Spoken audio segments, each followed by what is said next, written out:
It's Thursday, October 9th, 2025, and we've got a weather update for you. We're starting off down here in the Pacific Ocean with what's left of Tropical Storm Priscilla. This was a Category 2 hurricane for a brief period of time. It looked really cool on satellite. Now it's kind of like the remnants, right? The leftovers of this once powerful hurricane that are moving up towards the Baja California area. It'll be a tropical depression as it approaches land there. And the reason we're starting off down here is not because there's anything particularly interesting about the tropical system right now, but it's where it's going. So if I zoom out here, you can see that the moisture from this is going to be going right up towards southern portions of California, Arizona, New Mexico, Utah, places like that, places that are really going to be in for some very heavy rain over the next few days. You can see it drawn out clearly for us here on the Weather Prediction Center Day 2 excessive rainfall outlook. We've got a rare, moderate risk of excessive rainfall and flooding right around Phoenix. Okay, this also includes places like Flagstaff, the I-40 corridor between Gallup and Kingman, Prescott, Cottonwood, all the way up there towards the Grand Canyon National Park. We're expecting life-threatening flash flooding here. A moderate risk is not something that we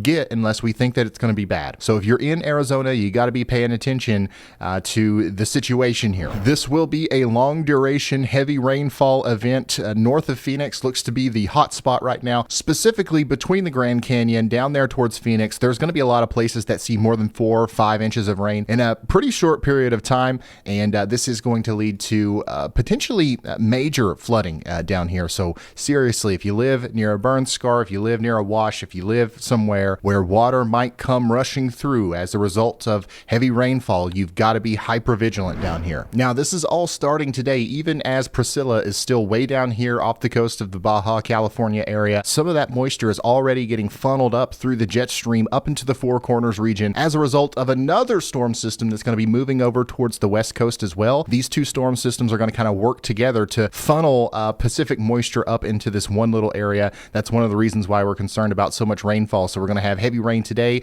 especially tonight. I think things are going to maximize the day after tomorrow, especially in central Arizona up there towards Utah. This is early in the morning on the 11th, and then things are going to continue to be a problem, but kind of calm down as we go into the 12th. But notice how this other storm is really starting to pick up here in Idaho, up towards Montana on the 12th. We're going to have some snow, potentially heavy snow up here, especially as you go up into Canada, as this storm system looks like it's going to turn into a pretty strong one. Look at that, a 986 millibar low pressure system moving from North Dakota into Canada as we go into your day on October 13th. Now, this is going to lead to intermittent blizzard conditions, especially up there in Saskatchewan, over towards Manitoba, and some of that might reach down into North Dakota as well. Wow, that's going to be a powerful system up there. But one of the big mechanisms of that system before it crosses over the Rockies is just going to be funneling in all this Pacific moisture over the Four Corners region, where we will be dealing with flooding. Now, while all that is happening, keep your eyes on the southeast coast down here. We've got another storm system forming off the coast of the Carolinas. We've got a very potent rainmaker that's going to be taking place down here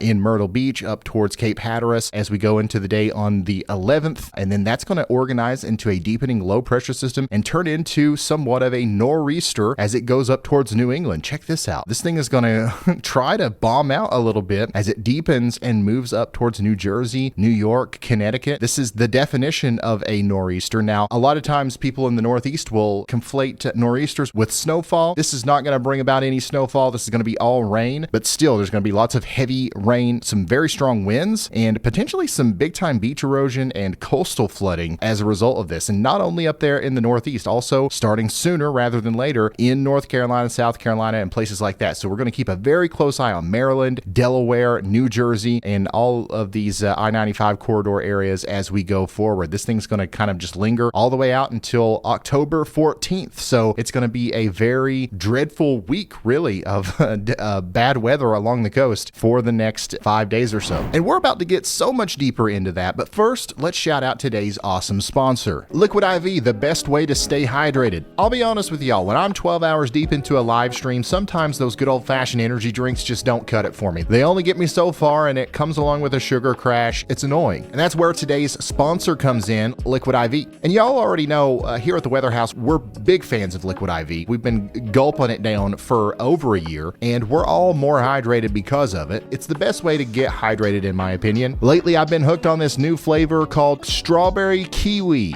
It tastes plum good. And not only does it taste great, Liquid IV is optimized for hydration with 3 times the electrolytes of the leading sports drink. Right now, you can grab 20% off with my code RyanSFE20 at liquidiv.com. The new Liquid IV Energy Multiplier Sugar-Free is a hydration-first energy solution designed to reframe how we think about energy drinks with natural caffeine, electrolytes, vitamins, and amino acids, plus 0 sugar and no artificial sweeteners. It delivers a balanced lift without the crash or jitters. So if you want to try it for yourself, go on over to liquidiv.com. There's a link at the top of the description, and make sure you use my code RyanSFE20 for 20% off. As always, huge shout out to Liquid IV for sponsoring this video, and let's get back into the forecast. And this is going to come along with a lot of rain too. Over the next 5 to 7 days or so, we could see close to 10 inches of rain, really close to the coast as a result of this storm system lingering around for so long. It's not going to be a widespread thing. You've literally got to be right on the coast to experience the heaviest rainfall here, but places like Boston could see a lot of rain, especially Cape Cod on the eastern side of Long Island over here, Toms River, New Jersey. How about you down there in the southern portion of the Delmarva? And then, of course, the Outer Banks of North Carolina are going to be dealing with even more coastal flooding and just general heavy rainfall as well as a result of this nor'easter that's going to be affecting the East Coast. One of the big things that we've got to think about here are the wind speeds. The latest GFS shows potential wind gusts up to 60 miles per hour as we get into your day on Sunday. That's October 12th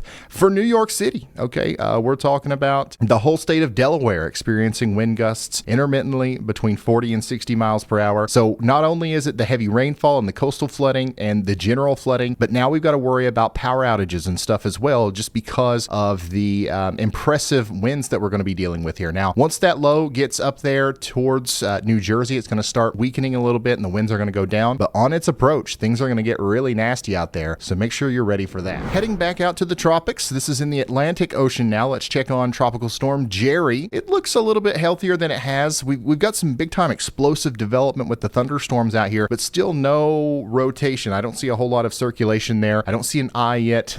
Therefore, we're not experiencing that rapid intensification, but we do think it's going to intensify at least to a Category 1 hurricane by the time it gets a little bit north of the Leeward Islands here. And then, of course, this is going to be another fish storm that just recurves out even east of Bermuda. It doesn't even look like this one's going to hit Bermuda very hard. So, yeah, it's another one of those. And here's what that could look like as far as the GFS model is concerned. This is another one of those situations where we've got 2 storms. So we've got that nor'easter over here and then our Hurricane Jerry working together to kind of protect the United States. If it wasn't for this big trough and the storm that ultimately forms as a result of it, Jerry would probably get closer to the United States, but it's swatting Jerry out of the way, even keeping it away from Bermuda for the most part, really kicking it out of Dodge. By Wednesday, October 15th, it's going to be a ghost Jerry. We're not even going to be thinking about it anymore. The next storm that forms will be named Karen. Okay, so we're going to have a tropical storm or Hurricane Karen, so get ready for the memes. But right now, I don't see any signs of Karen out here, so it might